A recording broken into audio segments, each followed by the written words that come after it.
pavor cosas relativas a estos papás que presuntamente han matado a sus hijos, y es como un revival del caso Tarrasa, ¿no? Porque como leían y eran aficionados a los extraterrestres y se les había visto con papel de plata encima de la cabeza, pues oye, todos los que creemos que puede haber algo por ahí, vamos a ser futuros asesinos de niños.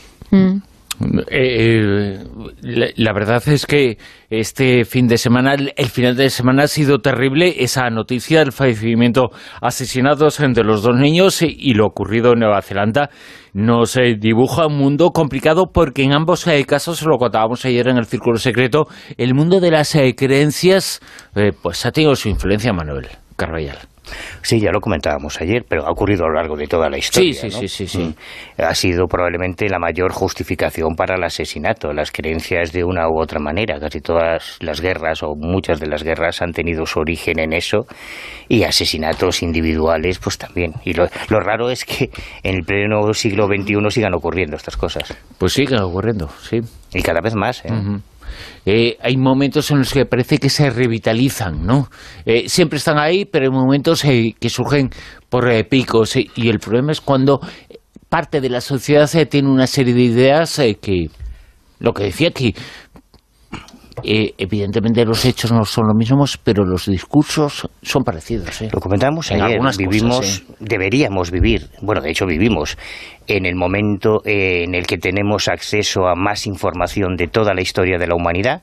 Y eso está significando más libertad. Pero también el momento en el que accedemos a más desinformación. Exacto. De la historia de la humanidad. Uh-huh. Y nos hemos vuelto muy emocionales a la hora de escoger qué queremos creer, ¿no? Y poco reflexivos. Y en el momento en que también te pueden controlar más, ¿qué haces? Bueno, eso desde luego, eso por supuesto. Juan José Chazorón, muy buenas, ¿qué tal? Hola, muy buenas. Bueno, vamos a hablar sobre... Hemos hablado en alguna ocasión sobre esa nueva generación de armas no letales, entre comillas, y una de ellas, el arma que provoca alucinaciones y vómitos, ha sido protagonista, y lo vamos a contar y vamos a conocer el porqué.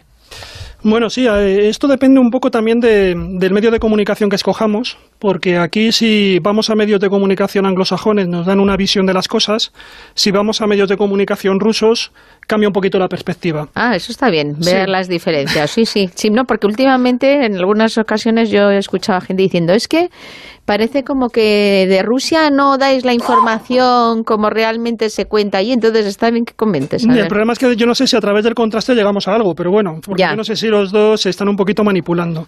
Lo que ocurre es que, bueno, los datos, digamos, objetivos son que ha habido una pequeña flota de barcos rusos que ha estado en las proximidades de Escocia. Esta flota está compuesta por una fragata, que es la fragata Almirante Gorkov, el remolcador Nikolai Chiker, el barco de suministros Elbrus y un petrolero que se llama Kama. Esos son los 4 barcos que, como digo, han estado por ahí, por las inmediaciones de Escocia. Y a partir de ahí, de pronto, se ha acercado un destructor británico, llamado Defender, las inmediaciones, un poco para vigilar los movimientos de esta flotilla y, sobre todo, vigilar el comportamiento de la fragata, que es el almirante Gorkov. La razón de esto, según ha aparecido publicado en el Times y en otros periódicos también británicos, pero bueno, sobre todo en este, es que, bueno, según comentaba el capitán del destructor, es que lo que se estaba haciendo era simplemente para ver que se estaban cumpliendo los protocolos de este tipo de maniobras náuticas en las inmediaciones de Gran Bretaña. Y bueno, pues luego también ha saltado el portavoz del Partido Nacional Escocés, Stuart MacDonald, que ha dicho que directamente ese deambular por allí de la flota rusa realmente era una provocación, y que había que desconfiar un poco de las antiguas amenazas que se tomaban a broma en el pasado de los rusos, y que ahora la cosa podía ir en serio. Bueno, en principio la cosa ha ido así, no ha ido a mayores, pero es que resulta que, claro, como han tratado un poco de justificar desde la prensa británica esa atención especial, ese seguimiento por parte de la flota de Gran Bretaña, bueno, pues dicen que es que realmente este barco, el almirante Gorkov, dispone de un arma absolutamente nueva, muy original, y lo más curioso también, y por eso a mí también me desconcierta, es que se puede ver el funcionamiento de esta arma en vídeos en YouTube, comentados por medios de comunicación, por noticiarios rusos. O sea, que tampoco es que sea algo muy secreto. Más bien parece como que quieren hacer propaganda o alarde de este tipo de armamento. Y lo curioso también es que esta arma es muy particular, porque se trata de un aparato que lo que hace es que genera una serie de interferencias ópticas o visuales. Se llama esta arma 5P42 Filin. Filin es el nombre en ruso de búho. Y bueno, lo que consiste es que se trata de un dispositivo que tú lo ves en estos vídeos y lo que hace es que genera prácticamente como si fuera una discoteca, porque es una serie de luces impresionantes, combinadas también con láser, que lo que pretenden es obstaculizar lo que sería la puntería de determinados dispositivos nocturnos, ¿no? Se supone que son armas que está pensada para trabajar en noche. Y lo que hace es que cuando tú tienes determinado armamento que, bueno, pues se radiodirige a través de, digamos, de dispositivos luminosos o trata de localizar la fragata a través de la luz, pues lo que hace es que genera deslumbra tanto que impide que eso ocurra. Pero luego tiene unos segundos efectos, que es que si esto lo perciben las personas, es decir, si hay un barco en las inmediaciones y tú asistes a toda esa discoteca flotante, pues es cuando genera un efecto alucinógeno en los observadores. Y ese efecto alucinógeno, según comentan el ejército ruso, con quienes los voluntarios con los que los ha probado, es que llega a generar mareos, náuseas, vómitos y llega a perder también, hace que se pierda la orientación espacial. Digamos que destroza el equilibrio interno, básicamente, ¿no? Bueno, en las personas sí. O sea, lo que hace es que incluso llega a cegar a las personas, llega a marearlas en este nivel, incluso les hace vomitar. Si, claro, estás contemplando durante muchísimo tiempo, porque claro, descompone a la gente, ¿no? La cuestión es que tú no tienes por qué mirar. Si apartas la mirada, se acabó la historia. O sea, ¿no? es algo que tiene que entrar por la vista, ¿no? En principio sí. Vamos, tú ves el vídeo, ya digo... No son ultrasonidos, no son ondas, es algo completamente visual. Sí, ya digo que es incluso en el vídeo de YouTube, que está en blanco y negro, porque claro, está captado con cámara nocturna, realmente da un fulgor muy, muy fuerte, ¿no? Y bueno, lo que ocurre simplemente, vamos, es esto, ¿no? Dicen también, aseguran que, y en algunas de las crónicas de los diarios rusos, dicen que es un arma que, bueno, que es útil, que es eficaz, pero que es humana. Porque frente a otras armas que hay de este tipo, que generan realmente daños en la vista, daños físicos en la vista, en los ojos, esta simplemente provoca esos mareos, pero nada más, no tiene mayores consecuencias para la salud de los observadores. Entonces, como... Pues a mí me gustaría añadir algo al respecto, porque te estoy escuchando, Juanjo, y todos recordáis aquella noticia que se hizo famosa porque la alegación diplomática tanto de Cuba como de Canadá, de los Estados Unidos, tuvo que ser repatriada frente a lo que se empezó a denominar como el arma sónica de Moscú, ¿os acordáis? Pues este pasado mes de enero terminaron los análisis de la Marina estadounidense y el resultado ha sido alucinante. ¿Os acordáis que habían, parte del personal que tenía problemas cerebrales, como que habían sido martilleados o tenido incluso un accidente físico? ¿Sabéis al final qué es lo que ha concluido el análisis de la Marina estadounidense? A ver, dinos. Es un insecto muy habitual. Grillos. ¿Grillos? Sí, un entomólogo. O sea, que no había arma, que no había arma, claro. Que habían utilizado la existencia de grillos para hacer una propaganda política. Han correlacionado un audio que supuestamente del sonido similar y lo han correlacionado con el sonido de unos grillos, y a partir de ahí creen que es una posibilidad porque más o menos encaja el audio que tienen grabado con ese sonido de este animal y tal, pero bueno, es una correlación. Te digo que esto me recuerda a esto porque, que un juego de luces, por potentes o psicodélicas que puedan ser, mira que hay chavales que están delante de la Play con luces psicodélicas, ¿no? Bueno, no acaban en un estado, y no acaban en un estado... Sí, pero no acaban delirando, ¿sabes lo que te quiero decir? Yo reclutaría marineros en un after español, ¿sabes? Que a esas horas ya tienen el cristalino, ya lo tienen blindado contra todo. O les pillas cuando hacen el descanso, ¿no? En el puerto correspondiente español. Juanjo, somos muy antiguos, que ya no hay afters, ¿eh? Ya no hay. Bueno, ya no los hace hay, mucho ya no que no salgo. Yo cuando salía vendía en Mirinda. O sea, que fíjate hace tiempo. Yo cuando salía había una bola de cristalitos arriba, que esa sí que era psicodélica. No, pues bueno, entonces, ellos comentan que esto tiene un alcance como de 2 kilómetros y que a mí lo que ya digo me ha sorprendido mucho es la exhibición que han hecho, porque son los propios noticiarios rusos los que están mostrando el vídeo, los que hacen reportajes en el barco. Hombre, si fuera un arma realmente muy importante, yo creo que lo normal no es enseñarla, claro, por eso lo digo. Estás preparando las defensas para que el otro prepare. Entonces, no sé, a mí me ha chocado mucho. Ellos la están vendiendo como que es muy eficaz, que están haciendo algunos desarrollos para que también se pueda utilizar de día, porque ahora, como digo, solamente se puede utilizar de noche y la idea es que también se pueda aplicar con sol. Y luego, lo que tú decías, Josep, ¿no? El caso de la señal de Moscú famosa de la embajada rusa de los años 50, que estuvieron en esa embajada de Estados Unidos, estuvieron conviviendo los americanos 20 años, porque hasta los años 70 se mantuvo la presencia, en principio, de unas radiaciones que afectaban a los funcionarios que estaban allí de la embajada, pero que no se sabía muy bien cómo ni qué motivo tenían.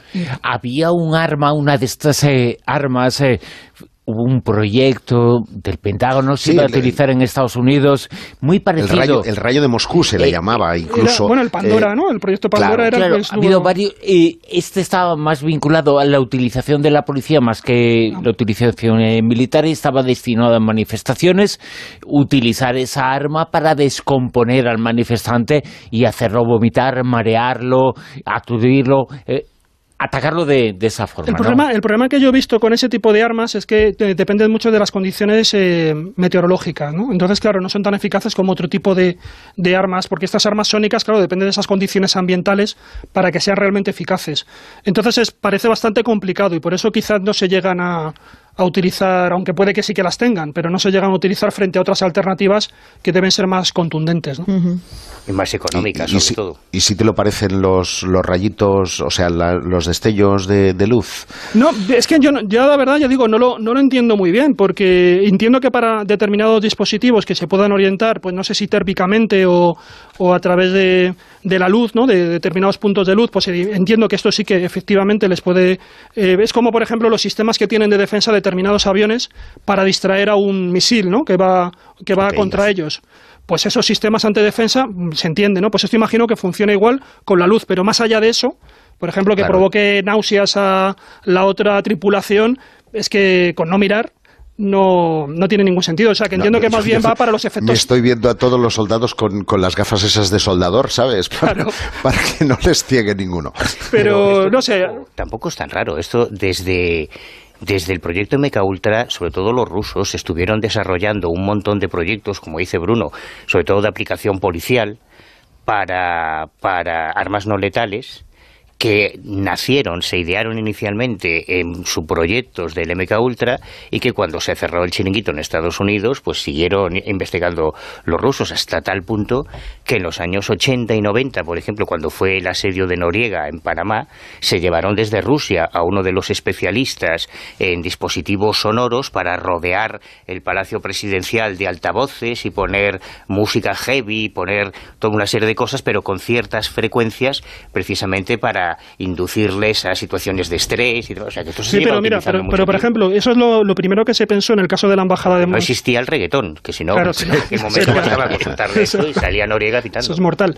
Pero en el caso, por ejemplo, de la embajada de Estados Unidos en Moscú, al principio se pensó en que realmente era un sistema de control mental. De hecho, a raíz de eso se monta el proyecto Pandora y se empieza a experimentar con monos en Estados Unidos.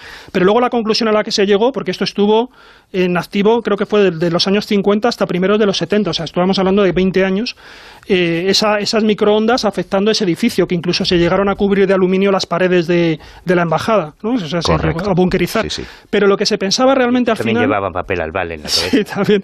Pero lo que se llegó a pensar es que realmente las microondas no eran para afectar al cuerpo diplomático que estaba allí, sino que la idea era más bien para activar los dispositivos de escucha electrónicos que estaban incorporados en las paredes. Esa es la conclusión a la que se llegó, ¿no? Y por eso en un momento dado se quitó. O sea que realmente, claro, una cosa era como se percibió en la época con la paranoia entonces que había también de todo lo paranormal y este tipo de la parapsicología rusa. Y otra cosa es realmente que estaba más bien un componente de eso de naturaleza electrónica, ¿no? Simplemente para eso, para que en un momento dado se lanzara la microonda, se activara determinado micrófono, incluso a lo mejor recargar hasta cierto punto esos dispositivos que estaban allí embutidos en las paredes, ¿no? Una de las cosas importantes de esta información es precisamente eso. Se destaca, se cuenta como una cosa nueva, pero no, desde hace muchos años, 40, 50, 60 años, ya se han experimentado con estas armas no letales. Lo que no sabemos es hasta qué punto llega su aplicación práctica. Claro. Porque no se ve y no se percibe. Sí, porque además... ¿Quién no puede asegurar que cuando hay una oleada de enfermedades es que no se ha aplicado, no se le ha dado el botón de long en determinada arma, por ejemplo? Sí, es que, claro, a ver, en esta noticia sí que me ha resultado un poco llamativo la instrumentalización. Es decir, la noticia en sí, incluso aunque la ha dado el Times, que, hombre, es un periódico yo creo que de referencia, ¿no?, en Gran Bretaña, realmente es como justificar casi la nada, porque dicen, bueno, hay un barco que está por ahí maniobrando, cerca de las aguas de Escocia, pero luego llega el Partido Nacionalista Escocés y te empieza a decir, no, es que realmente Gran Bretaña nos está protegiendo, entonces tiene siempre la flota en el Canal de la Mancha y a nosotros no nos protege debidamente, ¿no? Entonces, bueno, es un poco ya un poco dentro de lo que es el debate interno, el trasladar un acontecimiento que, bueno, que es que está pasando por allí la flota rusa. Y luego, para justificar realmente que eso es una amenaza, pues a lo que han recurrido es a decir, no, es que tiene este sistema de luces extraño, pero realmente no hay mucho más. Pues te vas a la prensa rusa y lo que te dicen es que una fuente, que tampoco especifican, de la Armada Británica, dice que realmente lo único que observaron es que este barco ruso estaba allí un poco medio atracado, esperando a que pasara el mal tiempo. Y que luego, una vez que ya pasó el mal tiempo, pues se alejó de las costas escocesas y ya está, y siguió su rumbo. Entonces se crea una situación un tanto extraña a partir de muy poquito, ¿no?, que luego se lee en clave interna o que se sirve un poco para lanzarse pullas dentro de la política interna, pero poco más. Sí, pruebas reales tampoco tienen. No, porque ya digo, hombre, el arma en sí es un poco, bueno, te voy a hacer parpadear hasta que mueras, ¿no? Pues es un poco esto, o sea, no sé, en fin, es un poco raro. Bueno, pero en cualquier caso, políticamente sí es muy interesante el hecho de que la propia prensa rusa divulgue la existencia de esta presunta arma, el ver que va a hacer la otra potencia. Es decir, todo esto tiene siempre, si tú haces un experimento para que lo vean, tiene un es un experimento. Efectivamente, es un experimento. Lo que pasa que no es lo que parece, igual en lo que no parece está la clave, ¿no? Me estoy imaginando apuntándole el otro con una que dispara de verdad y el otro vomitando porque no puede. Jolín, eso es, la escena es tremenda. Claro. La escena es tremenda. Bueno, que escuchamos las noticias, nos ponemos al tanto de todo lo que está ocurriendo. Las escuchamos en Onda Cero y después continuamos en la tertulia Zona Cero en La Rosa de los Vientos.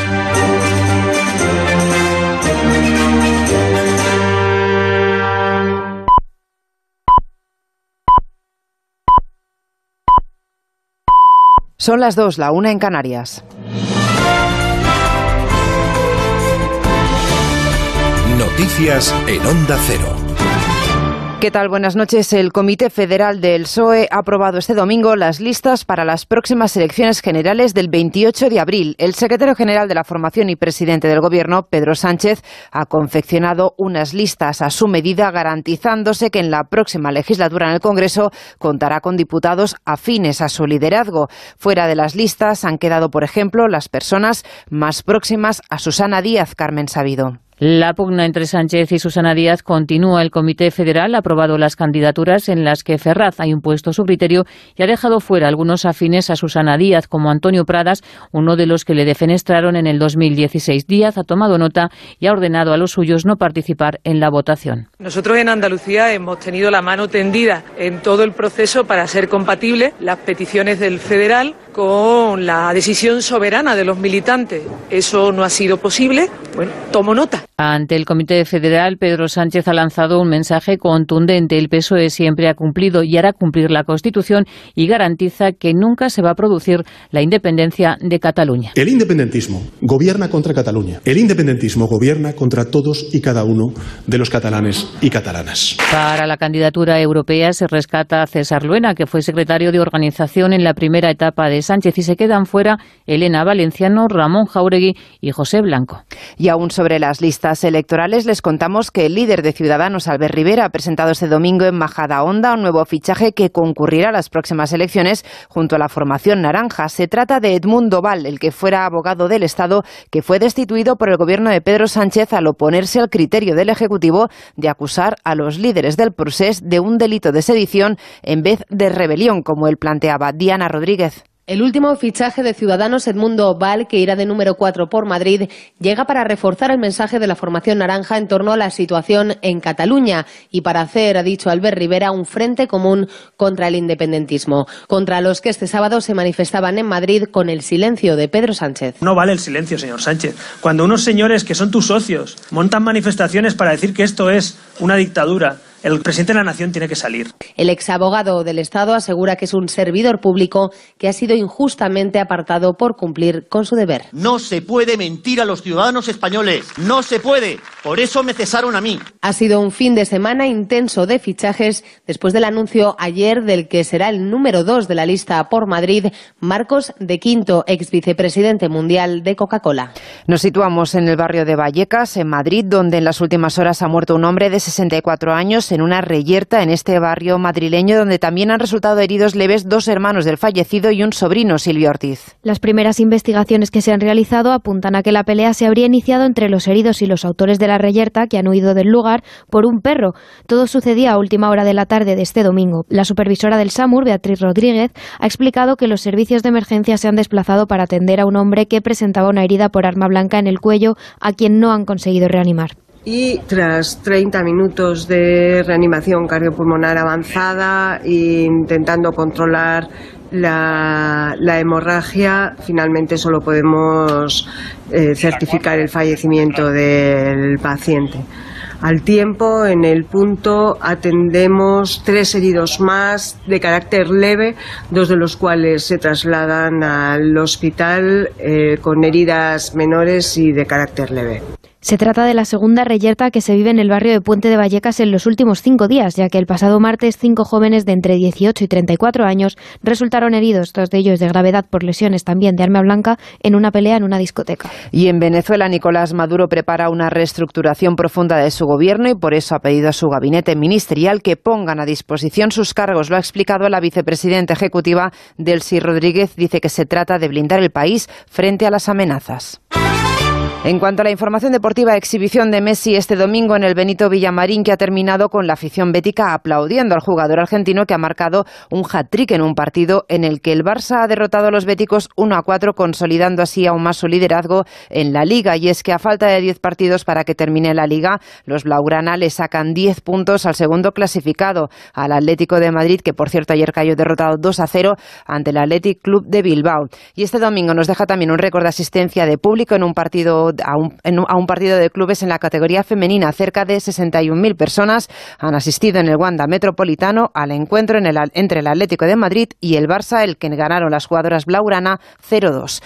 Más noticias a partir de las 3. Recuerden que pueden seguir informados a través de la web ondacero.es. Síguenos por internet en ondacero.es.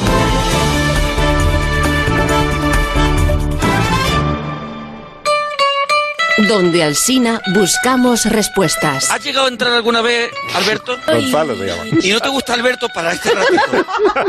No, la verdad. ¿Te podías adaptar? No. Alberto es una persona, es muy joven pero con muchísimo criterio. Auténtico periodismo de calle. Ha vuelto la riñonera. ¿Lleva riñonera su marido? Sí. Es una alegría de yerno en su tiempo, ¿no? ¿Tú cómo lo llevas el tema de Lozano? Últimamente estoy adelgazando. La gente no te ve, pero entras por la puerta pequeña de Imaginarium. O sea, la gente no te ve. De lunes a viernes, de 6 a 12:30 de la mañana, Más de Uno, Donde Alsina. Te mereces esta radio. Onda Cero, tu radio.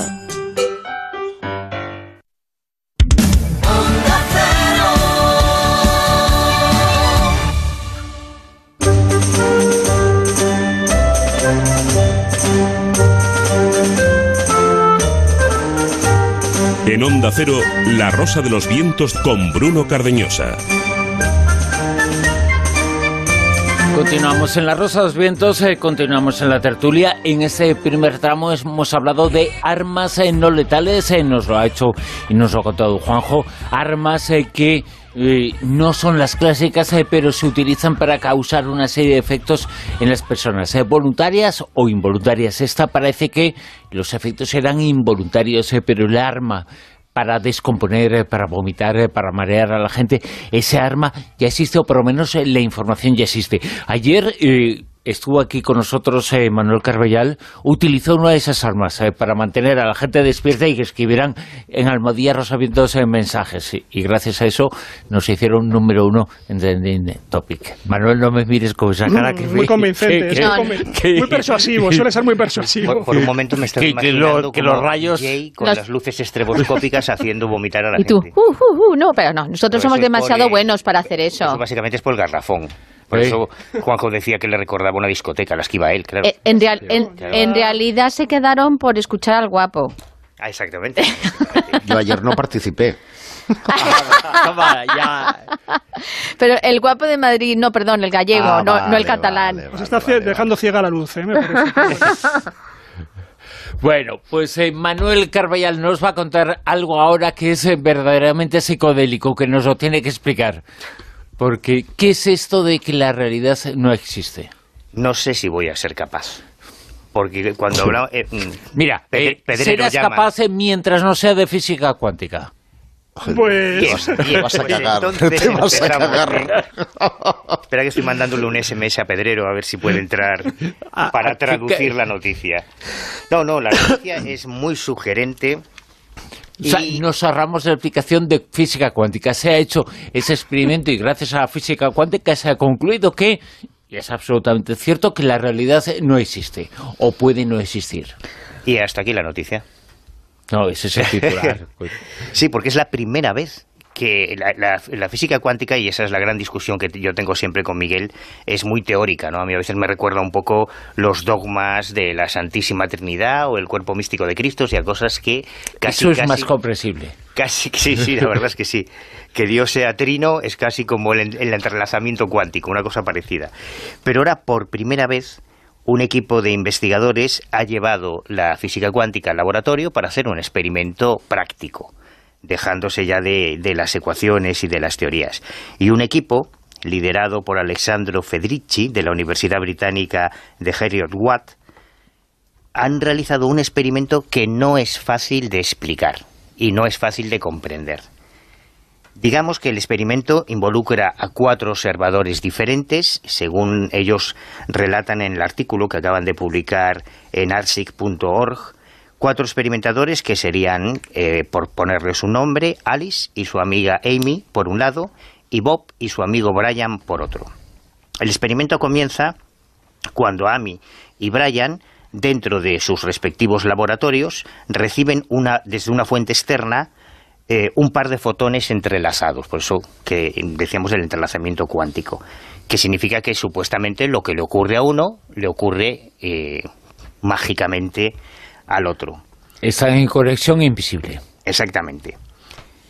Ellos, cuando reciben esos fotones entrelazados, Amy recibe uno de esos fotones entrelazados y otro lo recibe Brian. A continuación, Amy crea en su laboratorio un segundo par de fotones entrelazados, uno de sistema y otro como prueba, utiliza el fotón de prueba para medir el estado de esos fotones entrelazados y reenvía ese fotón entrelazado a su compañero. Una vez que Amy ha llevado a cabo sus mediciones, envía tanto el fotón original, el que recibió desde esa fuente externa, como el de su amiga, y repiten el experimento con los otros 2 investigadores de control en otro laboratorio. Bueno, resumiendo mucho todas las mediciones que hacen a partir de entonces, según la mecánica cuántica... Y a partir de ese momento y a partir de ese experimento, cada uno tiene que describir un poquito lo que ha pasado, claro, ¿no? Según los teóricamente es lo mismo, pero... Exacto, según los principios de la física convencional, según el método científico, podrían tener un error en ese experimento que no debería ser superior a 2, pero el experimento real arrojó un valor de 2,47, lo cual implicaría una de las 3 cosas que atentan, cualquiera de ellas, con nuestro conocimiento habitual de la física convencional, ¿no? Por un lado, que Alice y Bob tienen completa libertad para elegir cómo hacen sus mediciones, esto es lo que diría la física convencional. En segundo lugar, que la elección de Alice no influye en los resultados de Bob y viceversa. Y la tercera, que en el mundo existen hechos que son independientes del observador, lo que normalmente llamamos la realidad objetiva, ¿no? Claro, con estas mediciones esto implicaría que esa realidad no existe como tal, que es muy cuestionable. Pero en el mundo cuántico. En el mundo cuántico. Lo que pasa es que este experimento también atenta contra muchos de los principios universalmente aceptados por los físicos cuánticos, lo que ellos denominan la famosa interpretación de Copenhague, según la cual las propiedades de un sistema cuántico no existen hasta que son observadas. En este caso parece que sí existen, independientemente de que sean... Como todo el mundo sabe, vaya explicación. Claro, hay que explicarlo, obviamente, ¿no? Obviamente. Pero una de las cosas que a mí más me llama la atención de que Bob y Sally midan distinto también es habitual, suele ocurrir en las parejas. También. Pero a mí otra de las cosas que me llama más la atención de este artículo es el comentario de que hacen de que este trabajo, este experimento, niega incluso la interpretación de la que tantas veces hemos hablado en esta mesa sobre la existencia de universos paralelos, que es, digamos, la explicación que buscaban algunos físicos cuánticos para este tipo de anomalías que podían darse en estos resultados, ¿no? Esta es la primera vez que se realiza fuera del ámbito especulativo, digamos, y así lo han anunciado a bombo y platillo, y nos obliga a replantearnos una vez más incluso qué es la realidad, ¿no? Por lo tanto, este experimento, y a partir de ahí podemos elucubrar, filosofar, presenta lo que nos dice y lo vamos a aplicar a la vida, lo vamos a aplicar al día a día, a los momentos cotidianos, que puede haber dos realidades válidas, objetivas, científicas, digamos. No subjetivas, sino válidas, objetivas, científicas. Claro, porque una cosa y que pueden coexistir y que ninguna puede ser válida y ninguna tiene por qué reflejar lo que de verdad está ocurriendo, sino que es una percepción de cada uno, nada más. Bueno, y aun siendo así, es objetivo y válido. No sé si se puede traspolar un experimento con fotones a la realidad universal, pero si esto es así, si realmente esto se replica... Sí, pero bueno, la física cuántica tiene un poquito ese principio, explicar cosas que todavía filosóficamente y científicamente no acababan de entenderse o tenía una doble explicación, ¿no? Claro, pero una cosa es las especulaciones, las conjeturas, las ecuaciones matemáticas, y otra cosa son los hechos. Esto ha pasado siempre a lo largo de la historia de la ciencia. Después, si tenemos tiempo, contaremos una historia preciosa de la historia de la ciencia, que es la historia del planeta Vulcano, que es muy gráfica también. Pero una cosa es que la realidad sea diferente para todos nosotros por una cuestión de percepción, de cómo percibimos nosotros la realidad, porque evidentemente para un daltónico una puesta de sol no es igual que para nosotros, y es real, es totalmente real. Es igual para los dos, pasa que cada uno la ve distinto. Exacto. Y otra cosa es que realmente la realidad pueda ser plural y no una objetiva como suponemos. Uh-huh. A ver, yo quisiera solo... A ver, Juanjo, arréglalo, Josep, explícalo. Josep, si quiere, ¿no? Josep, luego ya simplemente quería hacer un comentario, algo que no sé si es que le ha traicionado el subconsciente o no a Manuel, cuando decía, bueno, es que para la física de verdad, para la física convencional, física son las dos, y el método científico lo aplican los dos. Bueno, hay físicos que ven, pero ha ocurrido siempre, ¿eh? Hay físicos, no sé si son más conservadores, pero que ven esto de la física cuántica como algo muy especulativo hasta ahora. Porque claro, sí, pero ya se están derribando mitos. Es lo mismo que ocurrió con la historia de la astronomía. En la historia de la astronomía, los planetas... Muchos de los planetas fueron descubiertos antes en las ecuaciones, en base a las órbitas de otros, antes de que fuesen observados. O sea, que en cierto sentido es lógico. Pero eso no implica que los astrónomos convencionales del momento pues los viesen con un poco de escepticismo, aquellos que llegaban con sus números a decir que existían otros cuerpos celestes. Pero usted los ha visto. No los he visto, pero he calculado que deben estar ahí. Bueno, pues al final unos estaban y otros no. En cualquier caso, son ciencia los dos, y los dos pelean por lo mismo, que es comprender la realidad que nos envuelve. Si no hay realidad, ya no pelean por nada. Por lo tanto, también filosóficamente hay una incongruencia ahí.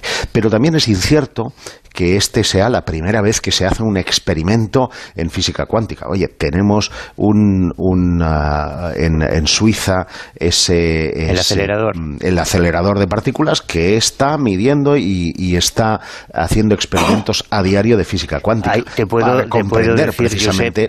decir, Josep, que hay físicos profundamente escandalizados con todo el tema del acelerador de partículas, porque dicen que no ha generado nada, que cuesta una barbaridad, que tiene más que ver con los intereses de algunos académicos, con los presupuestos de investigación, y que en realidad para los millones y millones y millones de euros que implica no solo mantenerlo, sino que ahora están pensando en ampliarlo. Además, oye, ¿y los titulares que ha generado? Bueno, sí, titulares. Claro, pero precisamente eso también claro, es que eso es un valor añadido. No, claro, eso es bueno. Se demostró también lo del bosón de Higgs ahí, ¿eh? O sea, que es una cosa que si no se llega a hacer el acelerador no se puede demostrar. O sea, que bueno. No, y seguro a partir de ese momento ya conocemos el mundo. No, que pero muchas bueno, veces no comprendemos. Es decir, todo esto de las partículas entrelazadas no lo sabemos solamente matemáticamente. Luego se lleva a experimentación y se comprueba. Claro. Y por lo tanto, insisto, no es la primera vez que se lleva un experimento de este tipo. Otra cosa es que este tipo de noticias, al cabo de 10 días, sean reinterpretadas por otro que, tomando como base la noticia anterior, matemáticamente es capaz de decir lo contrario. Y esto sí sucede muy a menudo, ¿no? Lo que ocurre es que en el mundo del misterio nos hemos agarrado a esto de la física cuántica como un náufrago o una tabla. Cierto. Es como el maná que lo va a solucionar todo. No, porque según la física cuántica puede haber otros universos, se puede viajar en el tiempo, en el espacio, en el futuro pluscuamperfecto. O sea, lo soluciona todo la física cuántica, ¿no? Parece que es el comodín de la baraja que va a solucionar todo. Sí, pero explica y propone en cierto caso un modelo teórico, por ejemplo, la telepatía con el entrelazamiento cuántico. Por ejemplo. Y eso lo propone. Yo creo que esa es la única conexión. El resto son pajas mentales, como cualquier cosa que se diga. Por cierto, nos dice Soso Cristian, con Almodía Rosavientos, que un día hablamos y que él está muy de acuerdo con ese experimento de la teoría de cuerdas. Sí. Yo también, en el patio del colegio... Llamamos a Michio Kaku y nos lo cuenta ahora rápidamente. Esto Miguel nos lo explica enseguida. Sí. Después de este momento, Sheldon, cuéntanos, Josep, algo sobre la escritura de hace 3.000 años. Pensaba que me ibas a preguntar por el ya tiempo. Entonces tenías doble taza de... Hay otra noticia, otra información que tiene que ver con la física cuántica, pero vamos a respirar un poquito. Bueno, pues respiramos un poquito y os hablo de un toda la hora hablando tema de física cuántica ya muy controvertido.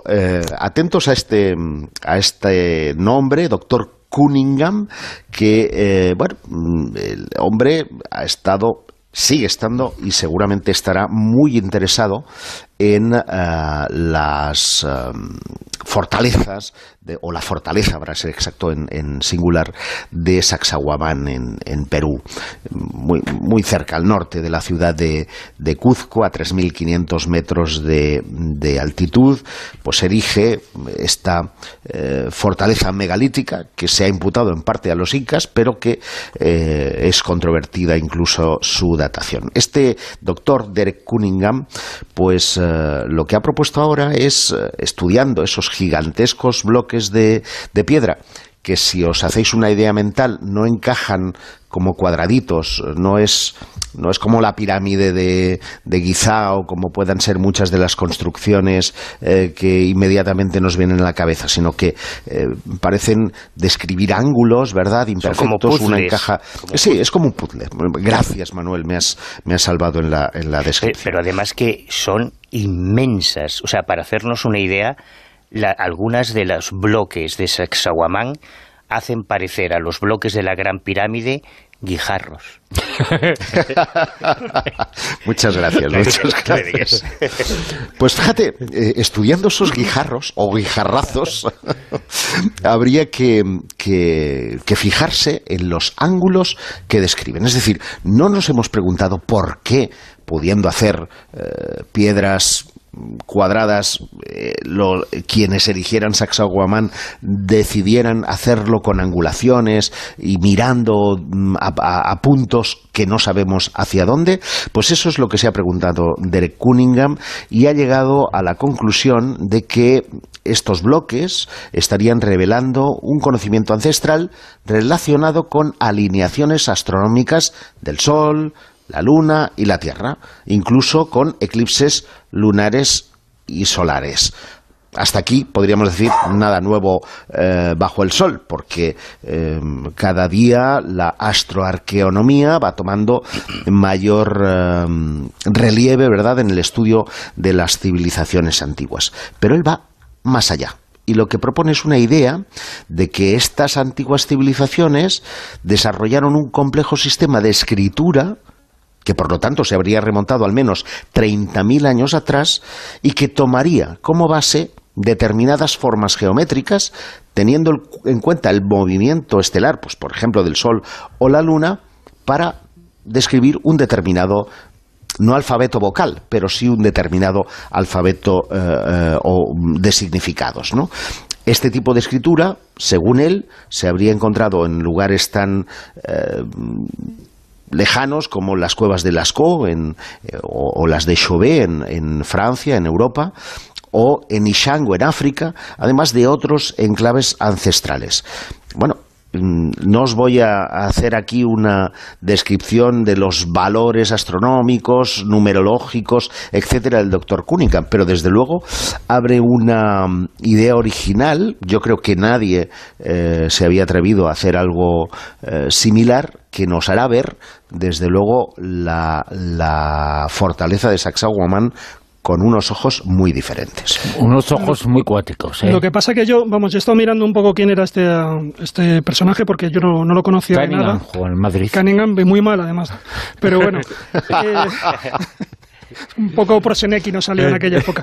Pero bueno, y resulta que, bueno, yo le veo que yo creo que es el típico investigador independiente, porque tampoco tiene así una trayectoria, digamos, académica, pero bueno, eso no, ni le quita ni le pone, ¿no? Lo que deberían hablar por él son sus trabajos, pero claro, cuando empiezo a revisar qué tipo de trabajos tiene, a mí me da la sensación que es de estas personas que cuando tiene un martillo, todo lo que ve en el mundo son clavos, porque él coge y también ha buscado una conexión de la Vía Láctea con el Stonehenge, ha buscado, por ejemplo, que las pinturas de la cueva de Lascaux, parte de las pinturas de las cuevas de Lascaux, coincidirían una especie de mapa que recordaría el mapa de la Atlántida, correlacionándolo con el Golfo de Tonkin en Vietnam. O sea que yo creo que sí, el hombre se mueve dentro de la arqueoastronomía, pero con determinada ligereza, ¿no? Y cuando él habla, por ejemplo, de 30.000 años, yo no sé muy bien cómo llega a esa conclusión, porque en esos 30.000 años no está ni siquiera clara la presencia de seres humanos en América, ¿no? Que ahora las fechas están fluctuando mucho. Por donde patina precisamente Cunningham es por ahí, porque el hombre cree que hubo civilizaciones previas a esta humanidad que todos conocemos, y ahí es donde seguramente perderá muchos tantos a nivel académico, pero desde luego vertir en base a estudios, porque no lo ha hecho porque sí o porque le parezca pintoresco, pues una correspondencia, digamos, de significados entre los ángulos y cuestiones astronómicas, no me parece descabellado. No, eso además me parece bien, porque fíjate que, bueno, tú también lo sabes, que se solía decir, era un poco el tópico, que Sacsayhuamán era una fortaleza porque fue utilizado en un momento dado de rebelión de los autóctonos contra los conquistadores españoles. Fue allí donde se refugiaron. Entonces se pensaba siempre que tenía esa función así de bélica.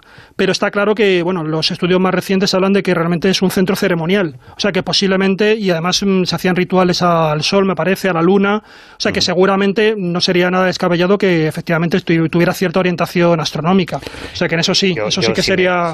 Si me permitís, para mí Sacsayhuamán es uno de los monumentos más turbadores que yo he visto en mi vida, y he visto unos cuantos. Separa bien lo de más turbadores, ¿eh? Sí.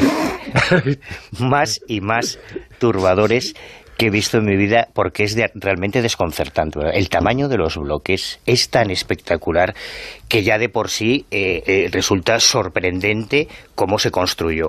Pero es que esa característica que mencionaba Josep, de esa especie de sistema de puzzle que puedes ver en otras partes del mundo, incluyendo Egipto, implica un ensamblado de los bloques que ahora es fácil imaginar con unas grúas que levanten esos bloques y los encajen, pero que sea para una muralla defensiva, sea para un templo ceremonial, da igual. A mí una de las cosas que más me fascina de esas sagumanes, ¿cómo demonios lo hicieron, ¿no? Un pueblo que no conocía el hierro, que no conocía la escritura, claro, pero sobre todo que no esa conocía la rueda. Característica. Hicieron cosas que son propias verdad, de una si civilización tecnológica que se supone que no había ahí. Y como las cosas entran mejor por ni los hace ojos, 1000 ni hace 3000 y una años. imagen vale más que 1000 palabras, basta buscar en Google Imágenes muros de Sacsayhuamán para hacerse una idea, que haya una personita al lado para que se vea el tamaño de los bloques, porque si no, no les haces justicia, y de verdad es una de las cosas más sorprendentes que se puede ver en todo Perú y yo creo que en buena parte de América Latina y de todo el mundo. José Ángel Díaz, con Almohadilla Rosavientos, dice: este programa que escuchamos es gracias a la telefonía móvil, la televisión, el GPS y todo ello, el funcionamiento se basa en la cuántica, por lo tanto no solamente es una teoría, y tienes razón, ¿no? Sí, es verdad. Bueno, hablamos de algo muy incomprensible, pero que poquito a poco vamos sabiendo más, y es fantástico, el cerebro humano y la relación ahora que tiene, Juanjo, con las...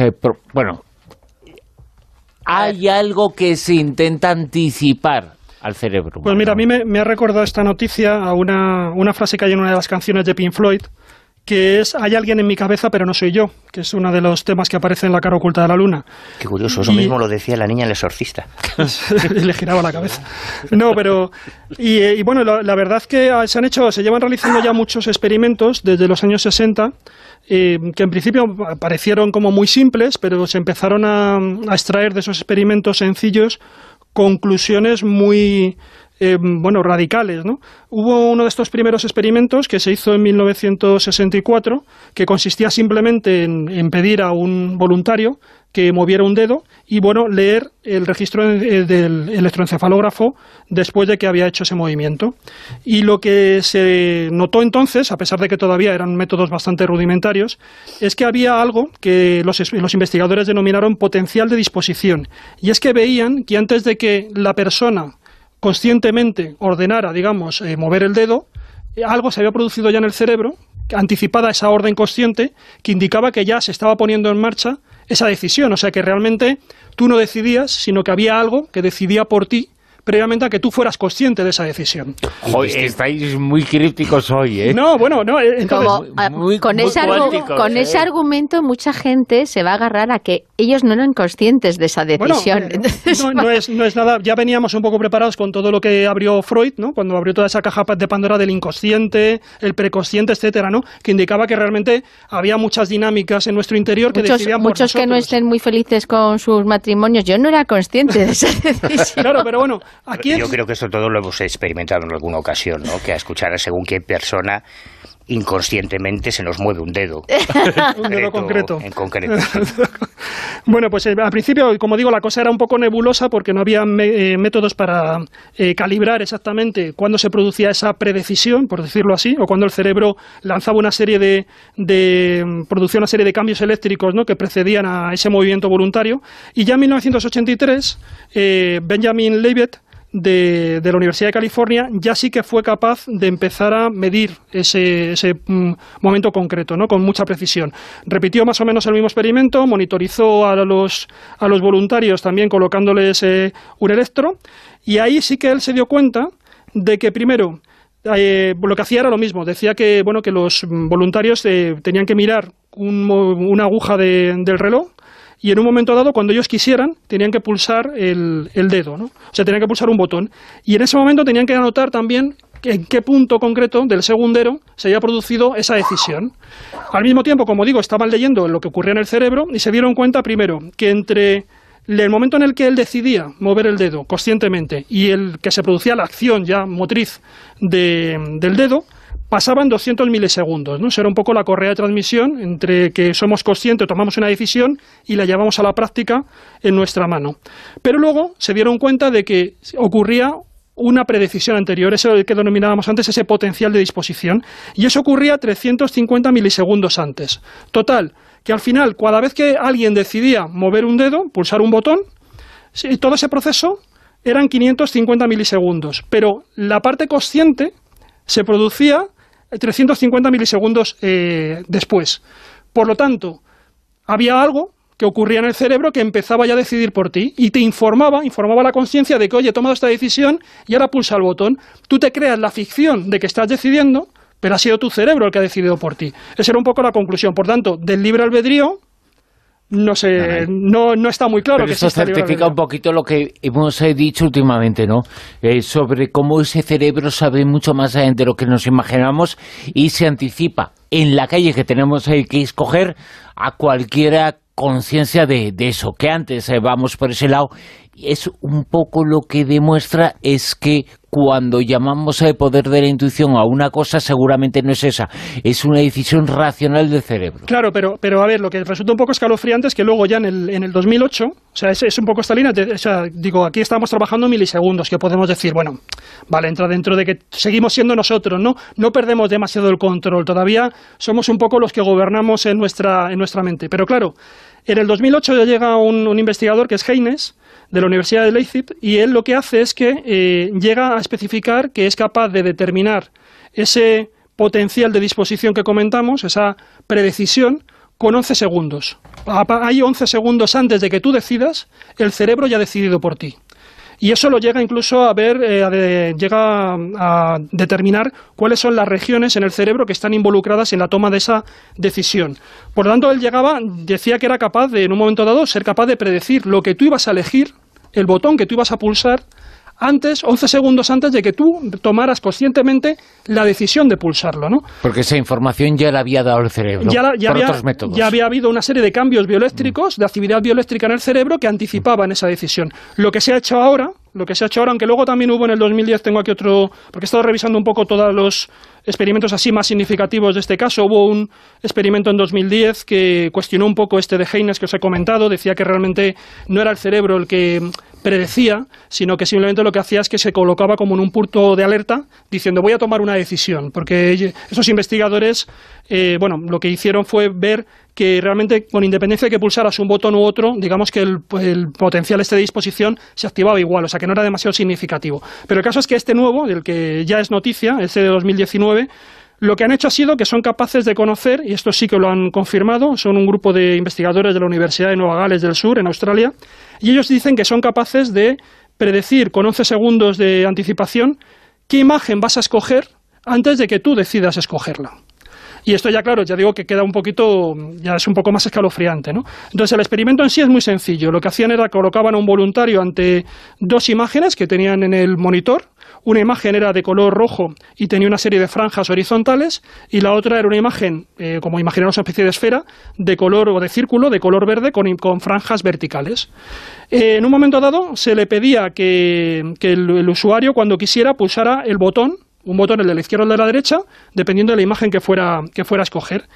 Y lo que ocurría era que el sistema, el voluntario estaba monitorizado, en este caso se utiliza la resonancia magnética funcional, y el sistema, los investigadores eran capaces de predecir 11 segundos antes de que el voluntario tomara la decisión de decir voy a escoger el rojo, voy a coger el verde, la máquina ya sabía, o los investigadores ya sabían por la lectura de estas imágenes, de estas neuroimágenes, ya sabían lo que iba a decidir la persona. 11 segundos antes. 11 segundos antes. O sea, ya no hablamos de microsegundos, sino 11 segundos antes. Es más, ya no hicieron la prueba. Ya es una cantidad de tiempo bastante importante, pero quiere decir que en esa decisión se toma más de ese tiempo.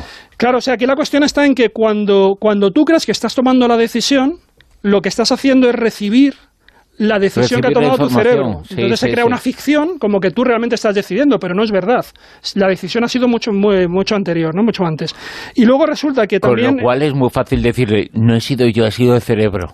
No, lo que digo, es decir, hay alguien dentro de mí que no soy yo. Sí, claro, estoy conviviendo con alguien ahí que me informa de vez en cuando. Yo estoy como si en la cúspide del sistema. O que tu cuerpo es una carcasa. Sí, entonces la cuestión está en que, bueno, naturalmente estamos hablando de experimentos muy sencillos, ¿no? De motricidad. No estamos hablando de que esto nos justifique decisiones que estemos revisando durante días, ¿no? Reflexionando sobre ellas, ni nada por el estilo. Pero bueno, viene un poco, algunos lo ponen un poco en entredicho el tema también del libre albedrío, ¿no? Hasta qué punto realmente esa idea del libre albedrío, de la racionalidad, pues es real o es más bien, como decimos, pues una ficción o un autoengaño, ¿no? Que nos hacemos. Lo plantearía en otros términos, y es en el de conciencia-cerebro. Es decir, una cosa es nuestro vehículo físico, nuestras manos, nuestros músculos y nuestro cerebro como tal, que tiene una actividad determinada, y nuestra conciencia es quien se está preguntando quién ha tomado esa decisión y quién crea esa ficción, ¿no? Me parece llamativo porque si eso es así, está de alguna manera indirectamente probando que coexisten dos tomas de decisiones dentro de un mismo cuerpo. Bueno, qué etéricos estamos en algunos 5 y 10, ¿no? Que se llaman esquizofrénicos. Pero parece que le ha dado pues los rayos de una tormenta solar, ¿no? Yo no sé, a mí me da mucho miedo este tipo de noticias. Todo lo que atente contra el concepto del libre albedrío a mí me da pánico. Y sé que hay toda una línea dentro de la ciencia actual que cuestiona mucho, y de la filosofía también, que cuestiona mucho la existencia del libre albedrío. A mí me da mucho miedo. No significa nada, porque hay muchas cosas que me dan miedo y que luego son reales, ¿no? Pero yo no sé si podría tener que ver con algo que hay en el mundo de las artes marciales. Hay una serie de disciplinas importadas de Oriente, en el mundo de las artes marciales hay tantos bulos, tanta mitomanía y tantos fantasmas o más como en el mundo del misterio.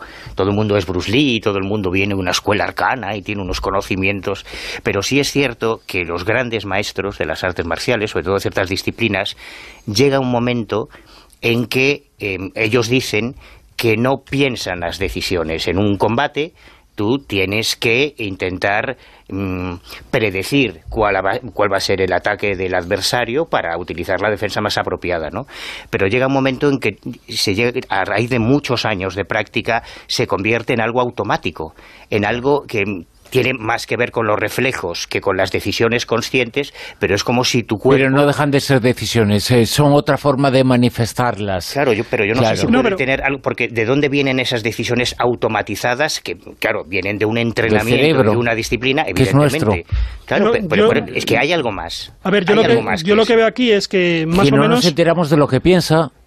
O no nos enteramos tan rápidamente como lo piensa, y la información nos llega después. Pues eso es lo que me sorprende a mí de este experimento. 11 segundos es una eternidad. Sí, claro, pero aquí lo que yo creo que es cambiar un poco la idea del proceso de la toma de decisión. O sea, la toma de decisión no empezaría por un acto consciente, sino que la conciencia de esa decisión se surgiría a mitad de camino de la toma de decisión. Es decir, hay una parte que es, efectivamente, tú estás decidiendo, el cerebro está decidiendo, y se hace consciente al cabo de 11 segundos, en ese momento te informa.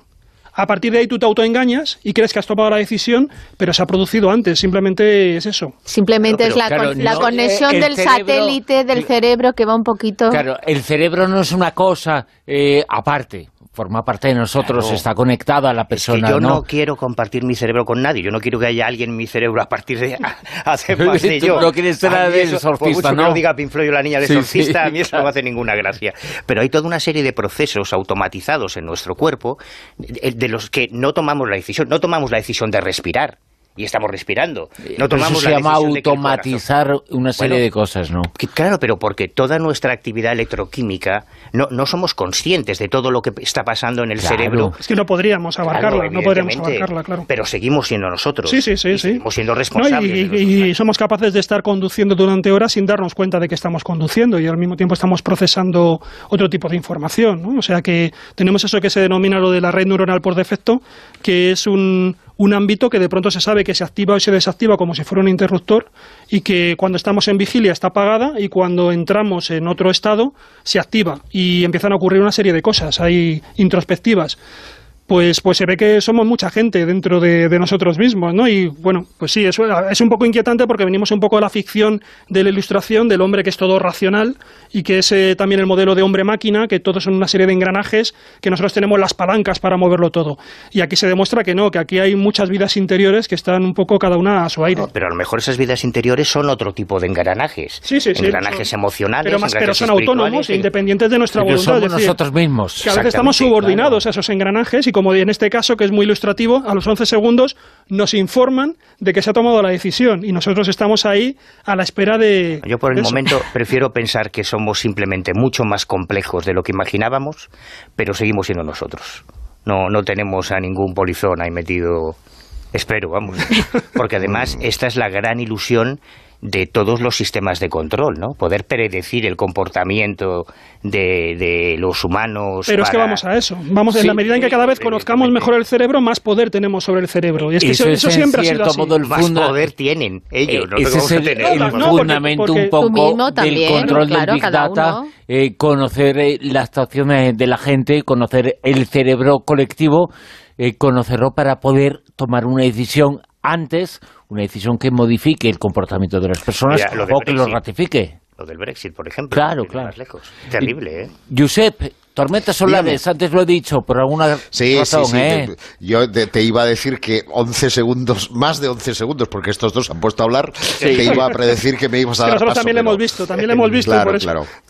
Bueno, pues efectivamente, ahora hay un grupo de científicos suecos de la Universidad de Lund que, ha utilizado muestras perforadas de hielo o núcleos de hielo para encontrar pistas sobre tormentas solares que se han producido en nuestro planeta, digamos en tiempos pasados. Ya sabéis que la Tierra está siendo constantemente bombardeada por rayos cósmicos, pero a veces la corriente de partículas es particularmente fuerte cuando una tormenta solar, pues, por ejemplo, ha barrido nuestro pasado. Y esto es lo que están haciendo estos científicos que tenían constancia, por ejemplo, de grandes cortes de energía en 1989 a causa de una tormenta solar en Quebec, en Canadá, y en 2003 en la zona de Malmö, en Suecia. Las tormentas solares pueden causar desde problemas en los sistemas de comunicaciones, en los satélites, en el tráfico aéreo, en el Internet. A veces no siempre son los hackers rusos, también pueden ser las tormentas solares, ¿no? Y estudiando, llevan 70 años. No hables mucho porque uno dice, ya se sabe lo que ha pasado en Venezuela. ¿Ves? Pues, claro, alguno lo dirá. Seguro. Estallan sí. No es una tormenta solar, pueden ser los otros. Bueno, dejemos lo que me estás liando. Que al final... Un día tenemos que hablar, me lo apunto, de los ataques de hacker también. Pues es un tema maravilloso. Estudiando estos canutillos de hielo, o canutazos de hielo, desde hace 70 años, han descubierto, pues que hay hielo que llega a una capa de hasta 100.000 años de antigüedad y el material puede contener evidencias de una tormenta solar que ocurrió, por ejemplo, en el 660 a.C. Bueno, si esta tormenta solar hubiera tenido lugar hoy día, que estamos repletos de dispositivos electrónicos o de comunicaciones electrónicas, hubiera sido una catástrofe. En el 660 a nadie le pasó nada, a nadie le causó ninguna molestia porque no existían ese tipo de dispositivos. Sin embargo, el estudio ha descubierto un tercer caso conocido de una tormenta solar masiva que se remonta en el tiempo a través de observaciones indirectas y que habría tenido lugar entre el 775 y el 994 de nuestra era, quiero decir. Estos científicos de la Universidad de Lund han señalado que a pesar de que estas tormentas masivas son raras, muestra que hay una especie de patrón temporal y que, bueno, podríamos estar cerca de uno de esos patrones, y pide a la sociedad y especialmente a los políticos que aumenten la protección, y no me refiero solar, no me refiero a la cremita, sino a una protección real frente a una tormenta solar masiva. Habida cuenta de que hoy día tenemos una completa dependencia electrónica, satelital, GPS, sistemas de control, que podría llevarnos ciertamente a un caos, y cree que no estamos subestimando realmente la fuerza de nuestro Sol. La verdad es que sí, a veces apagando el interruptor de lo que sea, no se apaga solo la luz, se apaga la luz, internet, el teléfono, todo. Dependemos mucho de esa tecnología que no se ve pero que está ahí, ¿no? Y atacándola, y las tormentas solares pueden provocar un defecto en su funcionamiento, pues se puede conseguir eso. No hay que subestimar las tormentas solares y su efecto. Es que fíjate, Bruno, que desde hospitales, quirófanos, torres de control, bueno, es que tenemos una dependencia tecnológica brutal, y no se trata de pero es que, por ejemplo, el agua que sale por nuestro grifo, por ejemplo, no sale solamente, sí, en última instancia, porque le damos a abrir el grifo, pero esa central que provoca el funcionamiento del riego del agua, eso tiene un funcionamiento eléctrico y también tiene un funcionamiento que puede verse afectado por una tormenta solar. Pues ¿sabes qué te digo? Yo creo que la inmensa mayoría de los seres de este planeta se la traería al pairo porque no usan electricidad. Porque bueno, eso siempre y cuando no volaras encima de un avión, Manuel, porque si estás volando en ese momento no te la iba a traer al pairo. Pero de la inmensa mayoría, o sea, de todos los pobladores del planeta, es que siempre hablan, claro, es lógico, ¿no? Nosotros somos urbanitas, vivimos en grandes ciudades y creemos que todo el planeta es así.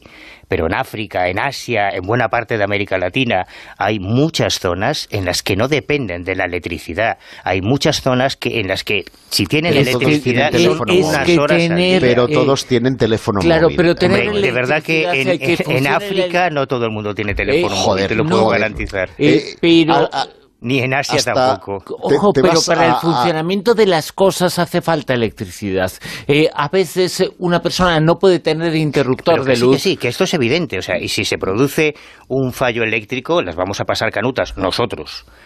Sí, pero por alguna sorprendente paradoja del destino, de repente nos íbamos a encontrar al mismo nivel que todos esos millones de personas en el mundo que no dependen de la electricidad, que no necesitan la electricidad para conseguir agua, porque tienen pozos, porque van al río y la consiguen. Hay otra forma de vida, que no digo que sea bueno ni malo, digo simplemente que tengamos esa perspectiva, ¿no? Que pensamos que esto es un drama para toda la humanidad, y no es cierto. Es un drama para las sociedades tecnológicas avanzadas, urbanitas. Es más, y no hay que ser tan lejos, ¿eh? O sea, la gente que vive en los pueblos que nos esté escuchando, que sabe lo que es quedarse sin luz durante días. Y todo el mundo lo sabe. Todo el mundo, Manuel, sí, pero el estudio, si te quedas sin luz y si te quedas sin agua, por ejemplo, a la vez, porque todo eso depende de la electricidad. Claro. El agua no depende de tu electricidad, pero depende de esa central hidroeléctrica. En las ciudades, te vuelvo a decir. Y en los pueblos también. No, hombre, no. Sí, en los pueblos hay pozos. Escuchadme, no me fastidies. A ver, ¿qué está intentando Josep? Es que estoy intentando precisar algo. Este señor lo que ha hecho es estudiar canutos de hielo de hasta 100.000 años de antigüedad. Y ha determinado varias fechas. Una de ellas, os he dicho, el 660 de nuestra era. En el 660 no había electricidad. Y sin embargo hay una huella en el hielo. ¿Qué significa eso? Que el nivel de radiación recibida era mucho mayor. Por lo tanto, con perdón de lo que voy a decir, me la pela tener teléfono móvil o tener agua o no. Es que incluso una exposición solar supone una mayor dosis de radiación. ¿Ok? Claro. Con lo cual, lo que está diciendo es, estamos subestimando esto porque lo estamos limitando al ámbito únicamente de lo electrónico. Exacto. Ojo, exacto. Puede haber un problema adicional.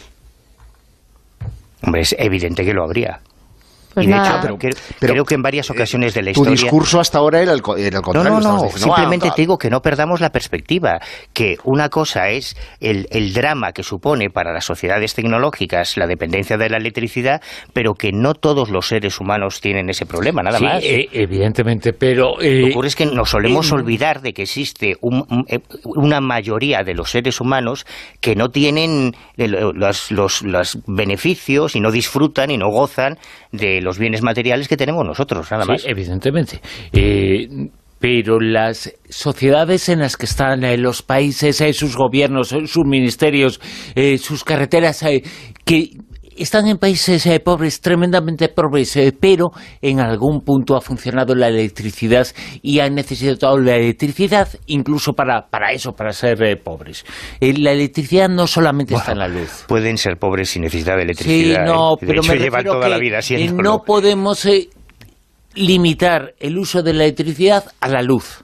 No, es claro. mucho más que eso, ¿no? Es mucho más que eso. Pero, Bruno, a ver, yo conozco un poco el mundo de las ONGs y los proyectos de desarrollo integral, y cuando se realiza un proyecto de desarrollo integral en el tercer mundo no se cuenta con la necesidad. Cuando se hace un pozo de agua, se llevan válvulas, se lleva maquinaria que no depende de la electricidad. Pero es que ese agua va a depender de si hay o no una tormenta solar también.